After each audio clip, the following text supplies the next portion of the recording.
नमस्कार, अभिनंदनम, स्वागतम, सुप्रभातम। आपकी प्रतीक्षा समाप्त हो गई है और आज से मैं हिंदी के भी वीडियो डालने वाली हूँ। तो चलिए हिंदी की आरंभ करते हैं। लेकिन आरंभ में हम पहले जान लेते हैं कि हिंदी है क्या। हिंदी एक भाषा है, सभी जानते हैं, किंतु हिंदी का उद्भव कैसे हुआ, हिंदी इस भाषा का नाम हिंदी ही क्यों पड़ा। तो क्योंकि भारत का जो विकास हुआ, जो उद्भव हुआ, जो सिंधु नदी के कारण, जिसे हम सिंधु सभ्यता पढ़ते हैं ना, वो सिंधु नदी के किनारे हुआ और वहाँ के जो निवासी थे वहाँ से इसका उद्भव हुआ। वो सिंधु कहलाए और सिंधु नदी के कारण सिंधु कहलाए और सिंधु बाद में सिंध हिंद हुआ और हिंदू कहलाए। और इस तरह से हिंदुओं की या वहाँ जो उद्भव विकसित हुई, वहाँ के मनुष्यों ने जो विकसित की, उस भाषा को हिंदी कहा गया।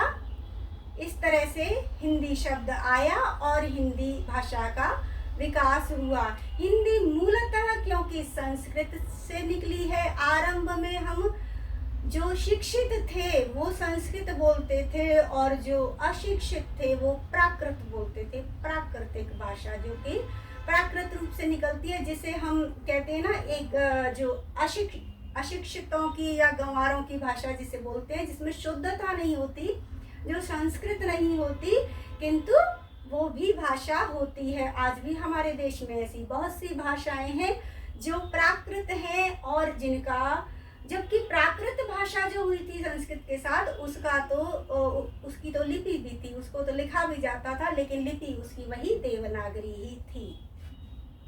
अब आ जाते हैं हम हिंदी को समझने से पहले, और संक्षिप्त रूप में हमने समझ लिया है कि हिंदी नाम क्यों पड़ा और इसका उद्भव कहाँ से हुआ। तो हिंदुस्तान से ही हुआ और हिंदुस्तान की भाषा हिंदुओं की भाषा होने के कारण इसे हिंदी कहा गया। आज भी हमारी ये जो हिंदी है, जिसे हम समझते हैं, बहुत लोग सोचते हैं कि ये राष्ट्रभाषा है, किंतु ये भाषा आज भी आधिकारिक रूप में राष्ट्रभाषा स्वीकृत नहीं है। संविधान में हमारी कोई भी राष्ट्रभाषा नहीं है। हिंदी को हम अपनी मातृभाषा कहते हैं, किंतु ये राष्ट्रभाषा आज भी उपाधि इसको ये नहीं मिल पाई है। कारण कि हमारे देश में अनेकों भाषाएं बोली जाती हैं। निसंदेह बहुत सारा क्षेत्र, बहुत अधिक संख्या में हिंदी बोलते हैं भारतीय, किंतु तथापि सभी को ये स्वीकार्य नहीं है, जिनकी भाषा अलग है, बहुत अलग है। अगर हम ईस्ट में जाते हैं, पूर्वी भारत में जाते हैं, या बहुत सारे ऐसे हैं, सभी जानते हैं, ये मूलतः उत्तर भारत में अधिक बोली जाती है। तो इस तरह से सभी को एक विरोध होता है। फिर साथ में एक धार्मिक भावना भी आ जाती है कि उर्दू को बनाया जाए। फलतः परिणाम ये हुआ कि हिंदी का अपना मूल स्वरूप बहुत कम रह गया है। वो अब अपने मूलभूत स्वरूप में, एक तरह से कहें कि व्याकरण अवश्य उसका मूल है और व्याकरण का अत्यधिक विस्तार हो गया है। अगर हम अपनी मूल हिंदी को बोले ना आज भी, तो हास्यास्पद हो जाएगी। इसीलिए हिंदी को किसी भी तरह स्वीकृत किया जाए। हिंदी में इतने परिवर्तन हुए, हिंदी बिगड़ी क्यों? जब कोई किसी अन्य के साथ रहता, अन्य संस्कृति वालों के साथ रहता है, तो उसकी अपनी संस्कृति बिगड़ जाती है। कहते हैं ना, अरे लड़की उन विदेशी छोरियों के साथ मत रहा कर, बिगड़ जाएगी। हिंदी के साथ भी वही हुआ कि ए हिंदी, ए विदेशी भाषाओं के साथ मत रहा कर, बिगड़ जाएगी। देखा, बिगड़ गई ना। तो हिंदी में हमारी में अब केवल जो संस्कृत से परिष्कृत शब्द आए थे, जो कि तद्भव होते गए, इस तरह के शब्द और इस तरह का उच्चारण भी नहीं रहा है। अब मुझे को मेरे को बोलते हैं, मुझसे मेरे से बोलते हैं, सब स्वीकृत हो चुका है अब हिंदी के अंतर्गत। क्योंकि हमारे देश पे बहुत सारे आक्रमण हुए, विदेशियों ने बहुत दिनों तक फारसी आए और मुगल आए, अंग्रेज आए, इस तरह से अनेक भाषाओं को बोलने वाले आए, अनेक भाषाओं का समावेश होता गया और धीरे धीरे बाद में जितने परिवर्तन हुए हिंदी के अंतर्गत हिंदी विभाग में उनको स्वीकृत किया गया, परिवर्तन करते गए और सभी शब्दों को, बहुत सारे अनेक शब्द हैं जो हिंदी में विदेशी हैं और बोले जाते हैं। इसीलिए हिंदी अब संस्कृत से बिल्कुल अलग हो गई है, बहुत अलग हो गई है, क्योंकि उसकी जो शब्दावली और उसका जो व्याकरण है वो बहुत अधिक अलग हो गया है। कारण कि हिंदी ने सभी परिवर्तनों को स्वीकार किया है, अन्य भाषाओं का, बोलियों का समावेश हिंदी के अंदर हुआ है। तो ये तो हिंदी का एक संक्षिप्त सा ज्ञान था।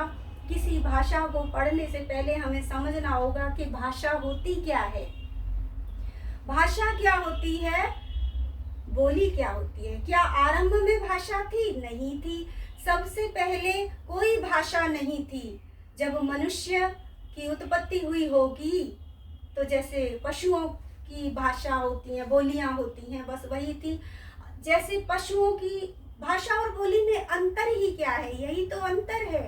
बोलियां तो पशु पक्षियों की भी होती हैं, मनुष्यों की भी होती हैं, किंतु बोलियों से हम भावों को एक दूसरे को स्पष्ट रूप से ना तो बता सकते हैं जो पशुओं की, पक्षियों की बोली होती है। मैं उस बोली की बात कर रही हूँ जो शब्दों से युक्त बोली हुई, उसमें समझाया जा सकता है।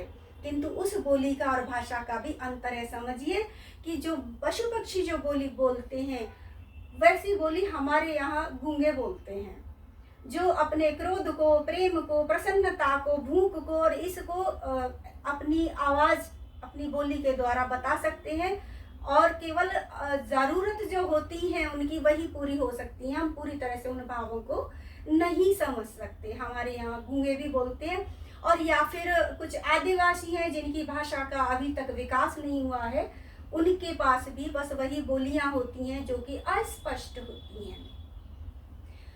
आगे चल के शब्दों का निर्माण हुआ, वर्णों का समझा। सबसे पहले किसी भी भाषा की जो पहली इकाई आती है वो होती है, देखिए, उसको हम कहेंगे वर्ण।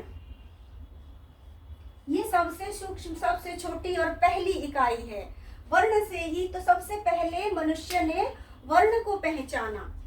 तो जैसे स्वर होते हैं, आवाजें निकलती हैं, तो कैसे पहचाना उन्होंने कि पशु बोल रहे हैं, पक्षी बोल रहे हैं, ची ची ची, ये आवाज उनको सुनाई दी। चिड़िया को उन्होंने, चिड़िया नाम कब आया होगा उसका पता नहीं, लेकिन आरंभ में उसे ची ची ही कहा गया। आरंभ में उसे भौं भौं ही कहा गया, कुत्ते की आवाज से। तो बहुत सारी ध्वनियों को मनुष्य ने समझा, क्योंकि मनुष्य सबसे ज्यादा बुद्धिजीवी तो है ही, साथ ही वो क्रियाशील भी हो सकता है। उसके पास पांचों इंद्रियां भी हैं, ज्ञानेंद्रियां भी और पांचों कर्मेंद्रियां भी, और मन शक्ति के लिए मन इंद्रिया, 11 इंद्रियां उनके पास हैं मनुष्य के पास। तो वही कर सकते हैं। और सभी, पूरा समाज प्राणी मात्र मनुष्य पर निर्भर है। इसीलिए हिंदू धर्म में सदैव यही सिखाया गया कि जीवों पर दया करो और जो असहायों की सहाय करो। तो इस तरह से पशु पक्षियों की, तो जब किसी को, तो आरंभ में जो भाषा आई तो आपने देखा होगा सांकेतिक जो भाषा, केवल संकेतों से नहीं बल्कि जो लिखित रूप में आई, तो लिखित रूप में वो किस तरह से आई कि केवल आकृतियां बना दी जाती थी, यानी चित्र बना दिए जाते थे। तो एक चित्र वाली जो लिपि आई थी आरंभ में, उसमें चिड़िया बना दी गई, तो उससे समझने लग गए कि ये चिड़िया है या यहाँ चिड़िया लिखा है। इस तरह से कभी कहा जाता 12 की संख्या को बनाना होता था तो सूर्य की आकृति बना दी जाती थी। सूर्य का मतलब होता है 12, यानी कि 12 आदित्य होते हैं। इसी तरह से समुद्र कितने हैं या अग्नि कितनी है, 5 की संख्या करनी है तो इस तरह से 11 लिखनी है, तो इंद्रियां बना दी जाती थी। और 5 की संख्या लिखनी है तो पंचतत्व महाभूतों की जो आकृति है वो बनाई जाती थी एक कल्पना के द्वारा। किंतु वो भी इतनी विकास नहीं कह सकते, यानी कि हमारा और बौद्धिक विकास हुआ, हम और सभ्य हुए।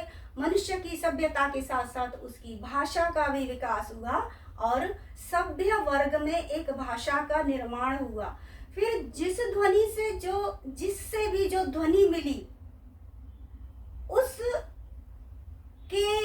ध्वनि को एक आकृति दी गई। तो जैसे चिड़िया को एक ऐसे ऐसे बनाने की, ये देखिए इस तरह से, तो कैसे बना, तो ऐसे जैसे चिड़िया की ये चोंच है, फिर ये चिड़िया है, और फिर ये ऐसे, तो ये एक आकृति शुरू में ऐसी नहीं होगी, ये आकृति की शुरू में और भी ज्यादा चिड़िया जैसी होगी, लेकिन धीरे धीरे धीरे धीरे उसमें फिर सुधार होते गए और एक हमारे पास एक वर्णमाला आ गई।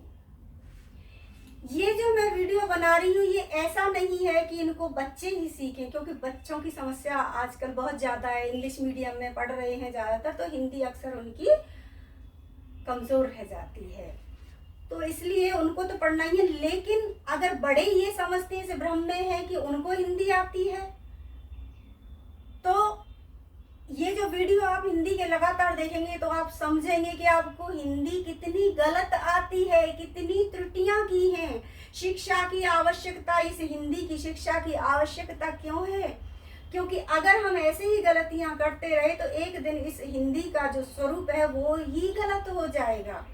और जो नित्य की जो हमारी भाषाएं होंगी, प्रतिक्रियाएं होंगी, कभी वो हास्यास्पद भी हो सकती है और अर्थ का अनर्थ भी हो सकता है। जैसे कि कहते हैं कि जितेंद्र सिंह तोमर गए, और अगर आपने जितेंद्र सिंह तो और मर को अलग लिख दिया तो हो गया ना अनर्थ। शोक और शौक में अनर्थ हो जाता है। एक बार मैं मुस्कुरा रही थी कि मेरे पति किसी की शव यात्रा में गए और फिर किसी से लौट कर आए, तो फोन पे बात कर रहे थे। हम तो भाई बड़े शौक में गए थे, मुझे हंसी आ रही थी। कई बार प्रांतीय जो फर्क होता है, प्रभाव होता है, उसके कारण उच्चारण कुछ से कुछ होते हैं, तो ये अनर्थ हो रहा था। उन्होंने कहा कि तुम मुस्कुरा क्यों रही हो? मैंने कहा आप अनर्थ कर रहे हो, आप शौक में नहीं, शौक का तो अर्थ ही कुछ और है। हम तो बड़े शौक में गए थे, आप शोक में गए थे। अगर आप शोक को शौक बोलोगे और शौक को शोक बोलोगे तो अनर्थ तो होगा ही।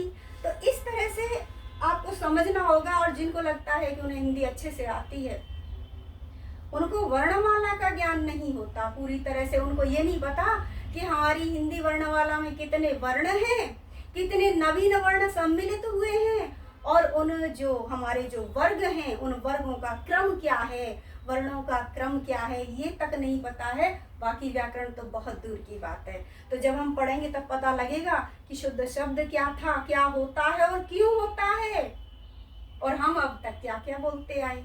तो ये सब चीज़ आपको सीखनी होंगी। तो साथ ही हमने देखा कि हमने अभी समझा है कि बोली किस तरह से हमारे वर्ण बने। तो सबसे पहले हमारे वर्ण कैसे बन गए, वहीं से आकृति, फिर वो उन आकृतियों को स्वीकृत किया गया, उनमें परिवर्तन भी हुए, फिर हमारी वर्णमाला हमारे पास आ गई। वर्णमाला आ गई, उसके बाद आता है शब्द। शब्दों के संयोजन से, ये दूसरा पड़ाव है हिंदी का, या अभी तो कहें कि ये किसी भी भाषा का यही आधार होते हैं। तो दूसरा आधार उसका क्या है, दूसरा पड़ाव क्या है? वर्ण सीखने के बाद हमें शब्द निर्माण सीखना होता है, जो कि वर्णों के संयोजन से होता है। वर्णों के संयोजन कैसे होगा? संयोजन ऐसे ही नहीं हो जाएगा, उनका एक क्रम होगा, तब शब्द का निर्माण होगा। और जब हमारे पास शब्द हो जाएंगे तब हमारा अगला पड़ाव होगा वाक्य। फिर हमारी होती है वाक्यों की रचना। शब्दों के संयोजन से, क्रमशः संयोजन से वाक्य की रचना होगी। और तीसरा जो मैं हिंदी व्याकरण के आधार बता रही हूँ, फिर चौथा जो आता है वो है छंद। और छंद का जो संबंध है वो पद्य से है, वो काव्यात्मक से, वो केवल काव्य में समझा जाता है, काव्य के लिए प्रयुक्त होता है। अब थोड़ी सी चीजें और समझ लीजिए आप कि बोली और भाषा, एक तो मैंने बताया आपको पशु पक्षियों की होती है, ठीक है, और दूसरा इंसानों की भी बोली होती है। आप भाषा किसे कहोगे? आप किसी भी बोली को भाषा नहीं कह सकते। भाषा के अंदर बोलियां आ सकती हैं, किंतु कोई बोली भाषा नहीं होती है। हिंदी के अंतर्गत अनेकों बोलियां हैं। अवधी है, ब्रज है, मैथिली है, अनेकों भाषाएं हैं, कन्नौजी है, तमाम भाषाएं हैं, बोलियां हैं, किंतु उनको हम भाषा नहीं कह सकते। ये हिंदी के अंतर्गत ही आ जाती हैं। बोली और भाषा में यही फर्क है कि भाषा जो होती है एक बहुविस्तृत या राष्ट्रीय स्तर पर बोली जाती है, उसको लगभग सब समझते हैं, यहाँ तक कि दूसरे देश भी उसको समझ सकते हैं, क्योंकि भाषा का एक आधिकारिक, एक प्रामाणिक व्याकरण होता है। भाषा की एक अपनी लिपि होती है, जैसे हिंदी की देवनागरी है जो कि संस्कृत से आई है, क्योंकि हिंदी स्वयं संस्कृत से आई है। आज हिंदी केवल 50% रह गई है, पहले 90%, 80% संस्कृत से थी, अब केवल 50 भी नहीं बल्कि 40% रह गई है, और अधिकांशतः वो पूरी तरह से बदल चुकी है। यदि हम अपने पूर्वजों की हिंदी को आज बोलेंगे ना, तो वो समझना बड़ा ही क्लिष्ट हो जाएगा। तो उस भाषा में न करते हुए हम बड़े ही सरल भाषा में समझेंगे। तो भाषा का अपना एक होता है व्याकरण, और बोली भाषा के अंतर्गत ही आ जाती है। जैसे ब्रज भाषा है, उसको हम अलग से भाषा नहीं कह सकते। भाषा कह सकते हैं, क्यों कह सकते हैं? क्योंकि भाषा की एक शर्त और है कि भाषा का अपना व्याकरण तो होता ही है, साथ ही अपना साहित्य भी होता है। भाषा के पास अपना, प्रत्येक भाषा का अपना एक साहित्य होता है। हिंदी का साहित्य है, अंग्रेजी का साहित्य है, गुरमुखी का साहित्य है, इसी तरह से अपने उर्दू का साहित्य है। फिर आप चलेंगे तो मराठी साहित्य है, बंगाली साहित्य है, ये समस्त साहित्य है। लेकिन ये भाषाएं हैं पूर्ण रूप से, क्यों? क्योंकि इनकी लिपि भी अलग है। जबकि ब्रज, कन्नौजी, अवधी, इनकी जो लिपि है वो देवनागरी है। तो ये सभी इनको भाषा आप इसलिए कह सकते हो क्योंकि इनका अपना साहित्य है, लेकिन ये पूर्ण रूप से भाषा नहीं है, क्योंकि इनकी जो लिपि है वो हिंदी है। तो ये जो बोलियां हैं, या कहें कि उपभाषाएं कह सकते हैं, ये हिंदी भाषा की उपभाषाएं हैं। ये समस्त बोलियां जिनकी की लिपि हिंदी के जैसी है और इनका अपना साहित्य है। इसके अतिरिक्त न जाने कितनी बोलियां लोग बोलते हैं जिनका कोई साहित्य नहीं होता, वो केवल बोलियां होती हैं। आए रोज नए नए मुहावरे, नए नए शब्दों का निर्माण करते हैं, लेकिन उसे हम भाषा नहीं कह सकते। शिक्षितों की, अशिक्षितों की, दोनों की बोलियां अलग हो जाती हैं, उसे हम भाषा नहीं कह सकते। भाषा का अपना साहित्य, अपना व्याकरण होता है, और उसकी एक स्वीकृति होती है, तो वो स्वीकृति होनी चाहिए। जबकि बोलियां अनेक होती हैं, एक भाषा के अंतर्गत बोलियां अनेक होती हैं। एक देश की भाषा एक होती है, वो अलग बात है। हमारे देश में अनेक भाषाएं हैं, क्योंकि उनकी लिपियां अलग है। आप दूसरे देशों में जाइए तो रशियन भाषा अलग है, उसकी लिपि अलग है, केवल रशियन है। अंग्रेजी है, केवल अंग्रेजी है, वो वहाँ की, अगर यूएस की अलग है, ब्रिटेन की अलग है, तो वो उनकी अलग है, किंतु कोई और बोली नहीं है उनके यहाँ, और ना ही वो कोई और भाषा है उनके यहाँ। उनकी बोलियां भी उसी लिपि, उसी भाषा में है। जबकि हमारे यहाँ भाषा इतनी अलग है कि एक प्रांत दूसरे प्रांत की भाषा को समझ नहीं सकता। हाँ, भाषाओं में बोलियां हैं, इतना तो हमें नहीं पता, पर हिंदी में बहुत सारी बोलियां आ जाती हैं। हिंदी में आगे चल के क्या किया कि अंग्रेजी के, हिंदी के, उर्दू के, संस्कृत के, फारसी के, और जितनी भी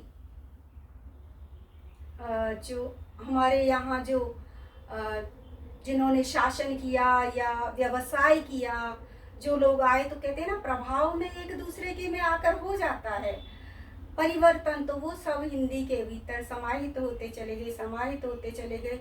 और आज की स्थिति ये है कि उर्दू बहुत अधिक, अंग्रेजी से भी ज़्यादा अधिक उर्दू को स्वीकृत किया है हिंदी के अंतर्गत। तो इतना आज आपने समझ लिया है, ये केवल आरंभ मात्र है और इस आरंभ को हम आगे क्रमशः करेंगे। अब हिंदी को हम पढ़ाना शुरू करेंगे और हम शुरुआत करेंगे इसकी